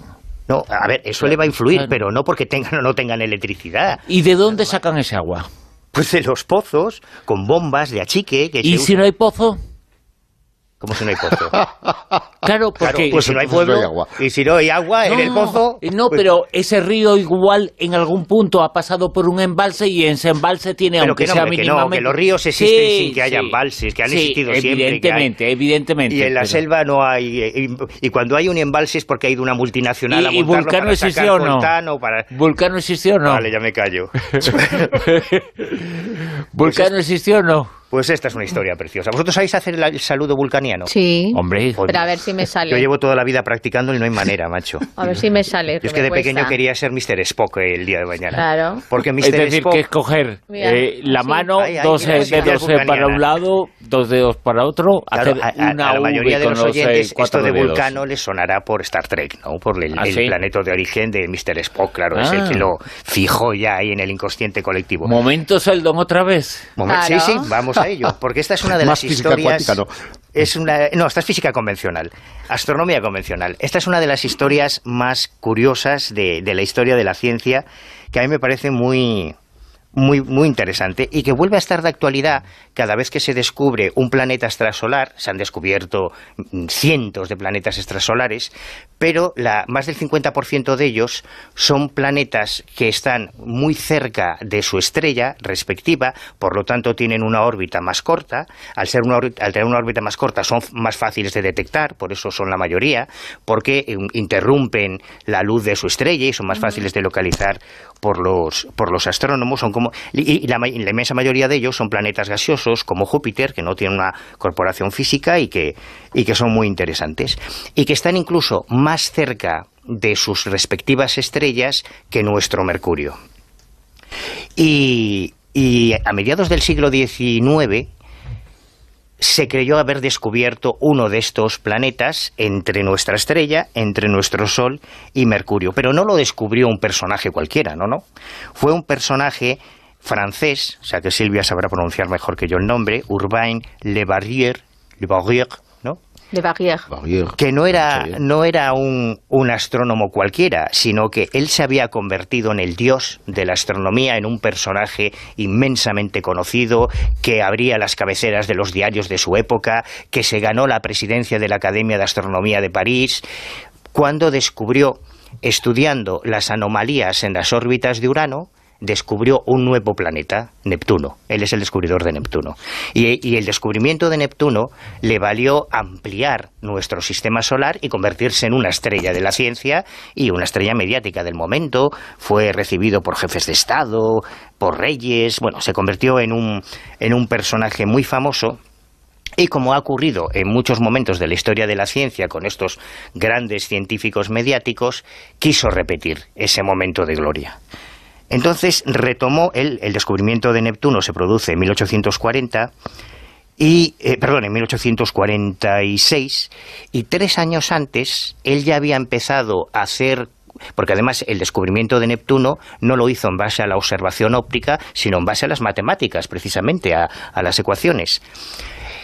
3 años antes del descubrimiento de Neptuno, él ya había empezado a husmear con la posibilidad de que entre el Sol y Mercurio existiese lo que al principio él pensaba que podía ser un conjunto de asteroides, ¿no?, que justificasen una anomalía que él había descubierto en la órbita de Mercurio.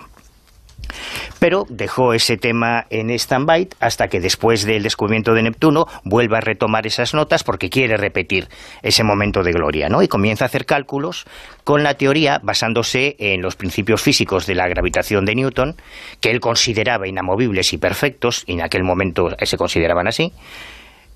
Comienza a hacer sus ecuaciones. Y al mismo tiempo, un médico francés, también aficionado a la astronomía, pero un tipo muy serio, quiere descubrir ópticamente, esta vez en un eclipse, un punto. Él ve un punto entre el Sol y Mercurio que considera también que podría haber sido un nuevo planeta no conocido en ese momento. Sin embargo, en ese momento él no publica nada.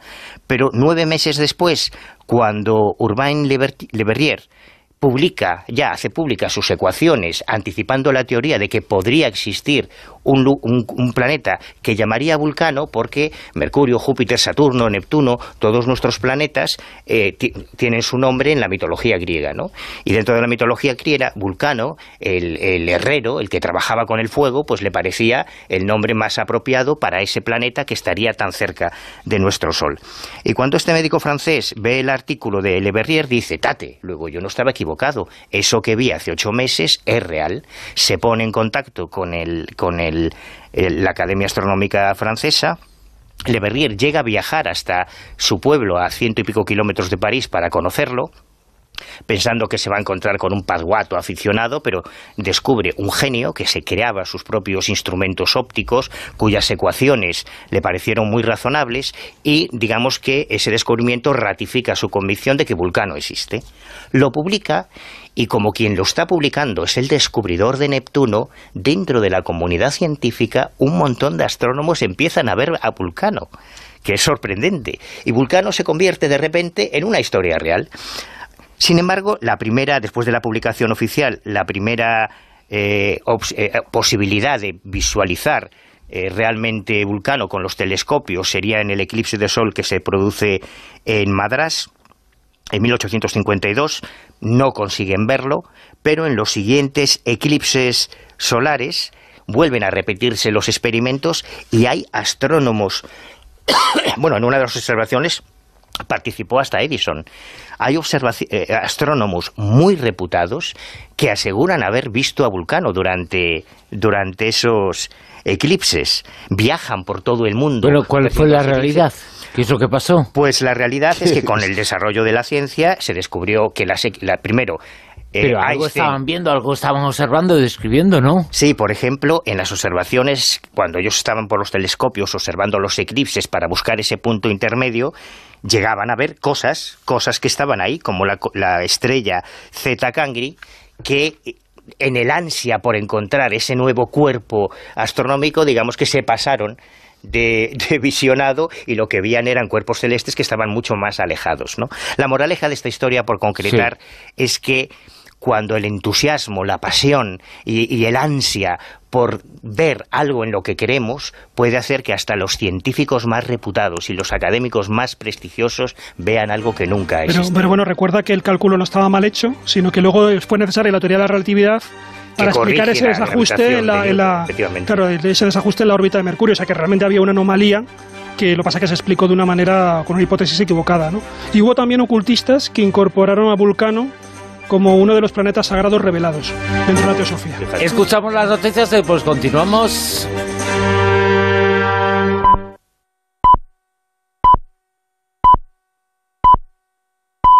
Son las 3, las 2 en Canarias.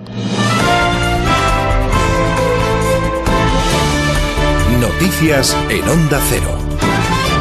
¿Qué tal? Buenas noches. Tras un fin de semana en que los partidos han terminado de perfilar las listas para las próximas elecciones generales, este lunes llega con un nuevo sondeo. En esta ocasión es el periódico La Razón quien confirma lo que vienen pronosticando la mayoría de sondeos, una victoria del PSOE, aunque no conseguirían la mayoría absoluta para gobernar. Silvia Ortiz. El PSOE sigue subiendo, llegando hasta los 107 escaños, 8 más de los que les pronosticaba la encuesta de este mismo diario en febrero, posiblemente a costa de la caída de Podemos, que sigue perdiendo diputados hasta quedarse como cuarta fuerza política. Precisamente debido a esta caída del partido de Iglesias, aunque el PSOE ganaría las elecciones de forma holgada, no podría repetir la mayoría de la moción de censura. Sí que tendría oportunidad de gobernar la suma de las tres derechas. El partido de Casado frena la caída que le pronosticaba las últimas encuestas, quedando como segunda fuerza política. En Ciudadanos, los fichajes de Rivera no parecen estar surtiendo efecto porque no suben número de escaños y empieza a perder fuerza frente al PP. En cuanto a Vox, prácticamente repite el resultado del sondeo de febrero y entraría en el Parlamento con 20 escaños, lo que predice un estancamiento del partido de Abascal en las encuestas.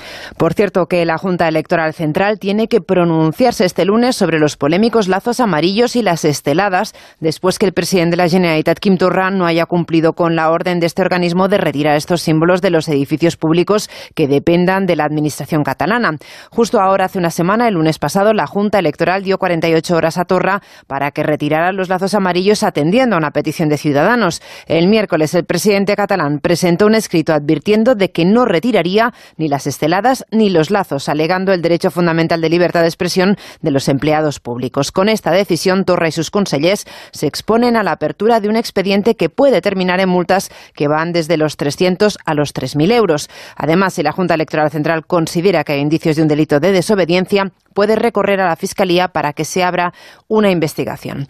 Cambiamos de cuestión. El juez de primera instancia de Paterna, en Valencia, ha decidido este domingo decretar el ingreso en prisión provisional comunicada y sin fianza de la madre de los dos menores cuyos cuerpos en vida fueron encontrados el pasado jueves en la localidad de Godella. La detenida está siendo investigada por 2 delitos de asesinato, mientras que la causa sigue bajo secreto de sumario. Redacción en Valencia, Amparo Sánchez. El magistrado se ha desplazado hasta el centro hospitalario en el que permanecía ingresado desde el pasado viernes para tomar declaración a la detenida y ha decidido dictar el auto de prisión. La detenida está investigada por 2 delitos de asesinato y la causa sigue bajo secreto de sumario. Esta misma mañana ha sido trasladada al centro penitenciario de Picassent, donde desde anoche permanece ya ingresado el padre de los menores después de que el juez instructor acordase la misma medida por los mismos delitos. La mujer ha sido sometida a un examen de especialistas para determinar si estaba en condiciones mentales de prestar declaración, sin perjuicio de que en un futuro y en caso de que se solicite por la autoridad judicial, pueda ser sometida a nuevas pruebas por parte de médicos forenses con el fin de valorar su imputabilidad.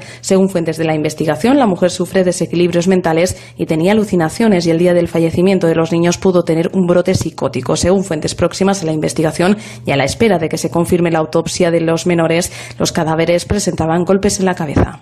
En el exterior, la policía antiterrorista de Australia ha realizado en las últimas horas registros en 2 viviendas de la costa este del país en relación a las investigaciones de Nueva Zelanda por el ataque perpetrado en 2 mezquitas el pasado viernes, donde murieron 50 personas. La primera ministra de Nueva Zelanda, Jacinta Ardern, ha explicado también que ya se han empezado a entregar los cuerpos de los fallecidos a las familias. Puedo confirmar que hemos comenzado a entregar los primeros cuerpos a sus familiares. Lo hicimos anoche. Sin embargo, es probable que sea un número bastante pequeño para comenzar. Pensamos que el miércoles ya estarán todos con sus familiares. Por cierto, que la asociación Movimiento contra la Intolerancia ha pedido al Gobierno que se investigue el paso por España, entre otros países, del autor de esta masacre, Brenton Tarrant. En cuanto a la información deportiva, exhibición de Messi este domingo en el Benito Villamarín, que ha terminado con la afición bética aplaudiendo al jugador argentino que ha marcado un hat-trick en un partido en el que el Barça ha derrotado a los béticos 1-4, consolidando así su liderazgo en la Liga. Del resto de partidos de este domingo, el Eibar ha perdido frente al Valladolid 1-2, también derrota del Español en su casa frente al Sevilla 0-1, empate a 0 del Valencia con el Getafe y el Villarreal venció 3-1 al Rayo Vallecano. Y este domingo nos deja también un récord de asistencia de público a un partido de clubes en la categoría femenina. Cerca de 61.000 personas han asistido en el Wanda Metropolitano al encuentro entre el Atlético de Madrid y el Barça, en el que ganaron las Blaugrana 0-2. Nosotros lo dejamos aquí. Ya saben que pueden seguir informados a través de la web ondacero.es. Síguenos por internet en ondacero.es.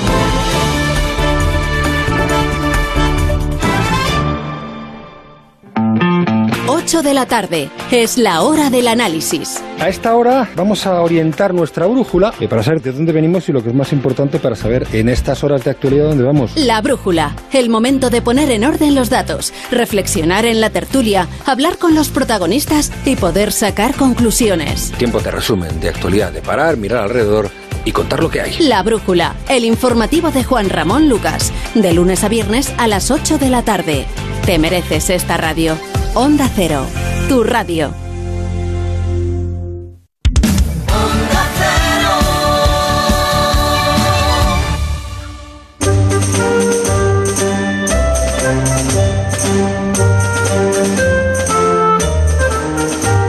En Onda Cero, La Rosa de los Vientos con Bruno Cardeñosa. Las 3:06, continuamos, último tramo, última hora de La Rosa de los Vientos esta noche. Vamos a estar en la tertulia Zona de Cero unos minutos más. Vamos a tener también a Miguel Pedrero, que nos va a hablar de los poltergeists de fuego. Tendremos también Mujeres con Historia y Fronteras del Futuro. Y ahora, unos instantes más, unos minutos más para hablar de alguna información, algunas cosas relacionadas, por ejemplo, con el mundo de ¿qué es el vamping, Silvia? Con el mundo del sueño. Pero... Y tú me lo preguntas con esos colmillos.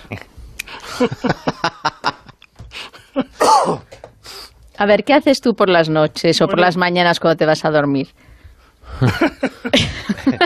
Estaba pensando.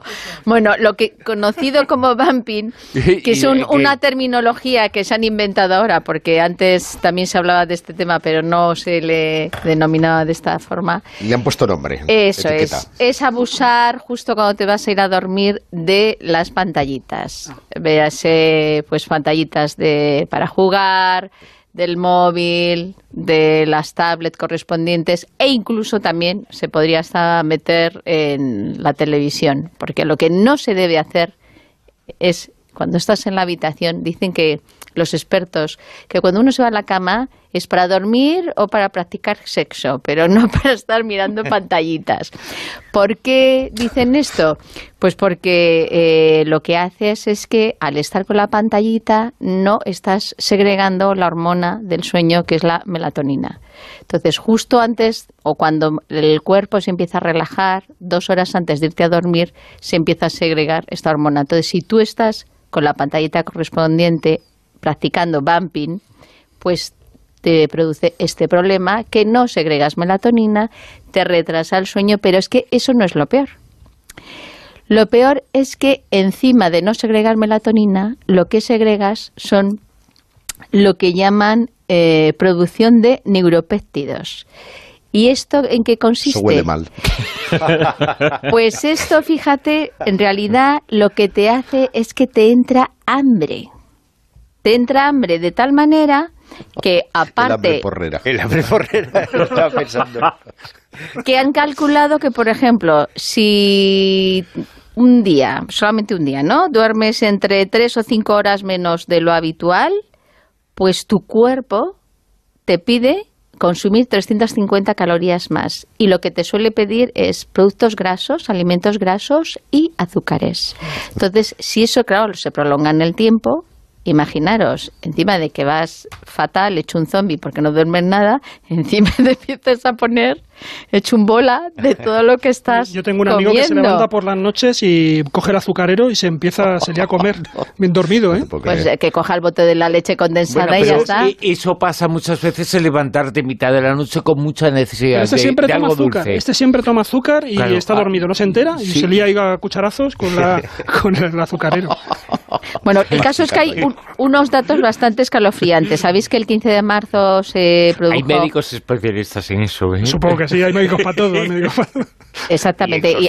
En ingesta de azúcar en estado sonámbulo. Bueno, y ahora os voy a contar también cuando hay que ir a un profesional, a un médico del tema del sueño. Que os recordaba que el 15 de marzo ha sido el Día Mundial del Sueño. Y entonces, pues ha habido muchísimas informaciones al respecto. Entonces, datos, por ejemplo. El 33% de la población mundial tiene dificultades para dormir.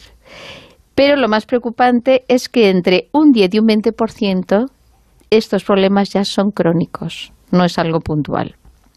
Entonces, ¿qué es lo que dicen los expertos? Pues que igual que una alimentación en condiciones equilibrada, igual que hacer deporte, el dormir es la tercera necesidad para mantener una salud en condiciones y tener, pues eso, un cuerpo que dure durante mucho tiempo. Entonces dice que el sueño, pasado pues en este siglo XXI, se va a considerar pues generador de felicidad y productividad en las próximas décadas. Entonces, ¿qué es lo que, por ejemplo, no tenemos que hacer aparte del vamping? Pues, por ejemplo, lo que no hay que hacer para poder tener ese sueño reparador, tranquilo y que sea fructífero, es ponerte morado a cenar o comer antes de irte a dormir. Entonces, ¿qué es lo que dicen si, por ejemplo, no has podido cenar antes y tienes que tomar una cena rápida? Pues tirar por lo integral. Tomar a lo mejor una tostada integral con un poquito de pavo, queso fresco, tal. También, aunque parezca extraño, te dicen que puedes tomar hidratos de carbono, pero tienen que ser arroz integral, también tirando el integral, o quinoa, por ejemplo, también. Un cochinillo integral, un cordero integral. También son vegetarianos. Yo lo que no me veo es al colega de Juanjo dándole cucharadas al cochinillo. Bueno, a ver, él le gusta el azúcar, supongo que querrá tener dulces sueños, ¿no? La mejor manera de... Bueno, para hacerlo más científico, lo que hay que intentar es tomar productos o alimentos que te den triptófano. Eso es lo bueno para poder dormir. Entonces, ¿qué lo contiene? ¿Qué lo contiene? El pescado blanco, el pollo, por ejemplo, los huevos, no huevos fritos, claro. La leche caliente también. Bueno, el triptófano es una hormona que a ti, Manuel, y a todos los seres humanos tiene relación con la serotonina, fundamenta tu felicidad. Pues me la acaba de fastidiar quitándome los huevos fritos. Nada de fritos, ni huevos fritos ni ninguna otra cosa de fritos. Luego también dicen que la carencia del sueño suele aumentar el dolor. Entonces, ni de forma puntual, también es como que lo notas muchísimo más, con lo cual es algo muy importante a tener en cuenta. O sea, que no tenemos que estar llevándolo o tratándolo así en plan gracioso como lo estamos comentando, porque realmente es algo importante. Entonces, pues las típicas pautas que te dan, que son básicas, tener una temperatura entre 18 y 22 grados, que es lo ideal para poder conciliar el sueño, que no haya demasiada luz, a ser posible, si cuanta menos luz mejor, que no haya ruido, que tengas una humedad también de entre un 60 y un 80%, que intentes acostarte y levantarte en un horario más o menos similar. Si tienes costumbre de echarte la siesta, pues que no sea máximo de 45 minutos. Y bueno, pues esta serie de cosas que más o menos que todos sabemos que tenemos que hacer. Y uno de los estudios recientes, y yo creo que quien tenemos hijos lo sabemos perfectamente, es que los papás... Que si te duermes te fastidias después. Cuando tienen un bebé, hasta los 6 años no terminan de regular su sueño más o menos en condiciones y nunca se llega a recuperar jamás como antes de haber tenido un hijo. Y es verdad que luego eso es un mito, ¿eh? Yo he tenido 2 hijos dormilones y yo no he tenido ningún problema de sueño. Bueno, pues serás uno de serás uno de los privilegiados. No, Josep los tenía en un internado en Suiza y entonces dormía muy a gusto. Hombre, eso habría que preguntárselo también a Pati, ¿eh? A ver si ella opina lo mismo. Bueno, yo ya la oigo roncar desde aquí. Y por cierto, una cosa importante, si ya después de todas estas recomendaciones tenéis falta de sueño, por lo visto hay unas camas que son la bomba, que se llaman Ogos, que son las que se están comprando los futbolistas, pero hay que tener bastante dinerito porque vale cada camita 35.000 euros. Ya, el precio me quita el sueño ya. Los imanes. No, pero esas son las cámaras hiperbáricas, ¿no? No, es hiperbárico. Lo llaman hacen un símil como si fuera cama de gatos. Sí. Son con unas fibras especiales, unas maderas especiales. Se han puesto de moda para los futbolistas porque generan más oxígeno, están encerrados es una estafa. Una serie de cosas. Bueno, y por cierto... Los futones de toda la vida, que se duerme como Dios. Importante, ya súper rápido, solamente tienes que acudir a un profesional si cuando, a pesar de dormir toda la noche, estás durante todo el día con mucha somnolencia, si roncas con pausas... O pues si no has dormido y durante la mañana pues estás también hecho unos torros. Entonces, con este tipo de síntomas, sí interesa ir a una unidad de sueño y que te hagan una motorización y vean realmente si necesitas más ayuda o no. Claro, es que luego puede existir hay muchas cosas en relación. La calidad del sueño da mucho la calidad del día a día, ¿no? Y luego, claro, cada uno según la edad, los bebés tienen que dormir unas horas, los abueletes otras, los adolescentes otras, todo eso hay que tenerlo en cuenta. Cada persona tiene unas necesidades, hay algunos que con 4 horas les vale, otros que con 8 horas las necesitan para estar bien y otros con 4 horas están bien. Yo creo que cada persona es diferente. De todas formas, para dormir hay algo que funciona extraordinariamente bien. Leche, lo que estáis pensando todos vosotros ahora. Los documentales de la 2. Exacto. No, esa noticia la comentamos ya hace tiempo. Hace unas semanas. ¿El ejercicio físico que genera estar en pareja con alguien? Sí, si no te acuerdas que lo... No habitual, digo, en pareja. Pero Bruno, ¿no te acuerdas que lo comenté yo también este tema? Que decía... Sí, pero ahora existe en esa boda no hacer ejercicio físico y una porra. Decía Yuset que él se dormía enseguida. Yo sí, yo una leche y ya está. Bueno. Oye, la leche calentita también, ¿eh? Templadita. Tiene triptófano también. Juanjo, rápidamente, ¿vamos a dejar de creer en Dios? Bueno, el tema no lo sé si vamos a dejar. Claro, lo que ha habido un artículo que me ha llamado la atención y es que, se trata de que cómo realmente funciona nuestro cerebro en el momento en el que nosotros dejamos de creer en Dios. Y bueno, según ha habido algunos estudios, en este artículo por lo menos se comentaba que realmente es una situación similar. A partir de lo que ha sido el análisis del cerebro, se produce un efecto similar a aquellos que abandonan una droga. Entonces, lo que dice, por ejemplo, Jeffrey Anderson, profesor de radiología en la Universidad de Utah, que ha estudiado justo los procesos religiosos dentro del cerebro, él comenta que la religión funciona exactamente como una droga, como la cocaína o la metanfetamina, o como la música o como el amor romántico. Todas estas experiencias en algún nivel aprovechan las recompensas y la fisiología es realmente la misma.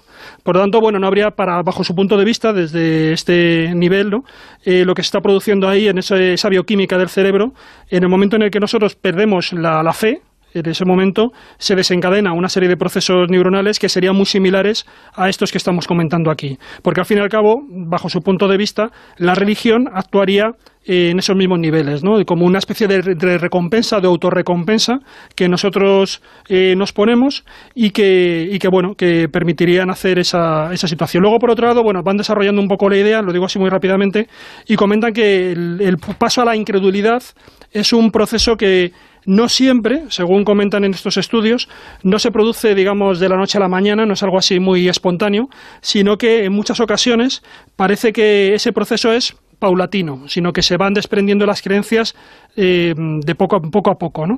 Y comentan, por ejemplo, el caso de lo que ocurre, y aquí si hay algún niño escuchando que deje de escuchar, cuando los niños dejan de creer en Papá Noel. También dicen que esa creencia no es automática, sino que se produce de una manera progresiva, no es algo así instantáneo.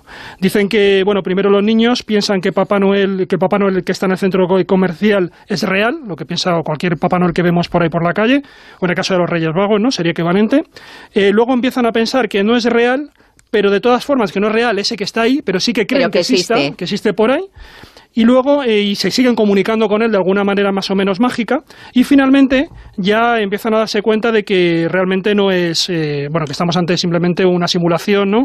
Que son actores disfrazados, etcétera, etcétera. Pero como digo, es un proceso, según analizan estos psicólogos, que sería gradual, y la pérdida de fe en el caso ya de estas creencias que están asociadas con lo divino, pues también consideran que suele ocurrir mayoritariamente a pedazos, ¿no? Un poco por piezas. Y bueno, básicamente es un poco esa idea, ¿no? Eso quedó fatal, por piezas. Por piezas, sí.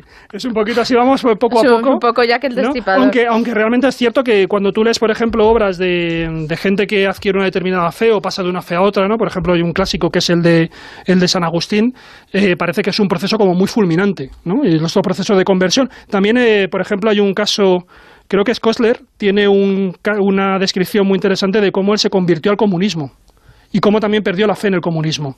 Y él, en ese proceso, también dice que es como muy espontáneo, a partir de una serie de experiencias que tuvo, ¿no? Así muy inmediatas, que fue lo que le hizo pasar de un proceso de creencia a otro radicalmente, ¿no? Bueno, pues que no todo el mundo termine como Kostler. Bueno, hasta aquí la tertulia Zona Cero de esta noche. Tertulia con Josep Guijarro, con Manuel Carbellal, con Juan José Chezoro. Gracias. Muchas gracias. Hasta